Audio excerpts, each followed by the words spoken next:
But we have what seems to be an almost insuperable hurdle in this, in that for the vast majority of the population, there is a psychological addiction to the convenience foods that you've talked about. And that's really hard to overcome, because it's very easy for the average family of however many children and parents to say, well, we'll just have a McDonald's or a pizza, or we'll buy these ready meals off the shelves. And we know that they're stuffed with all sorts of things which are addictive, sugar in particular.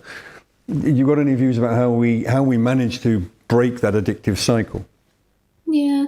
So, I mean, I think it's such a complicated question, really, and I haven't got immediate answers, but it is going to rely on things like regulation, taxation, and support for families to be able to make that better choice for their health, because we've sort of lost that prioritization of meals and food as part of our medicine as such.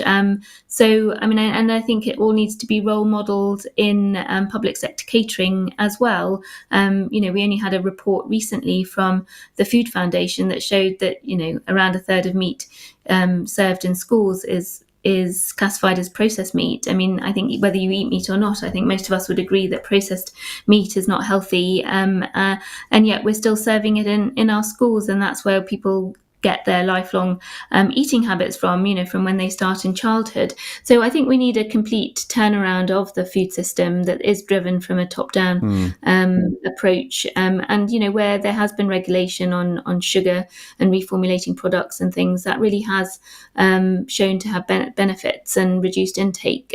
We do need to partner with industry so that they are held accountable with the types of products that they're producing, and on the other hand, governments do need to support people to be able to afford and access healthy fruits and vegetables, essentially.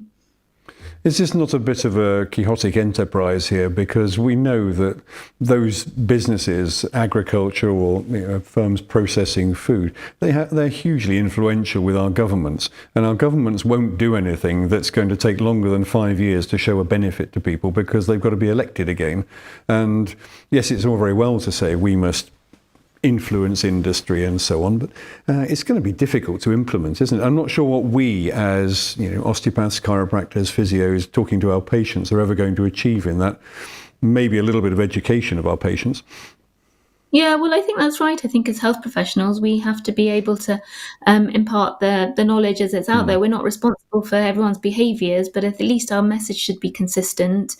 We absolutely know the tenets of a healthy diet. We know that most people would benefit from eating more fruits and vegetables, swapping out their refined grains for whole grains, and swapping out some animal foods for beans and pulses and lentils. None of that is controversial. So we need to be consistent in our messaging, and where we can, support people with tools, whether it be, a leaflet on some recipe ideas, or introducing people to websites where they'll be supported, or community groups. So I think that's our role as healthcare professionals, not to add to the misinformation, but to be a source of credible information. We are trusted professionals, and then those of us who can, we should be doing our bit at a government and policy level to make sure that governments are held to account. But I agree. I think time and again, we've been thwarted, or government have been thwarted by the industry players, just in terms of, regulating what's put onto our TVs and advertising, or billboards. Yes. We know how the big food industry really fights against it, and often wins, essentially.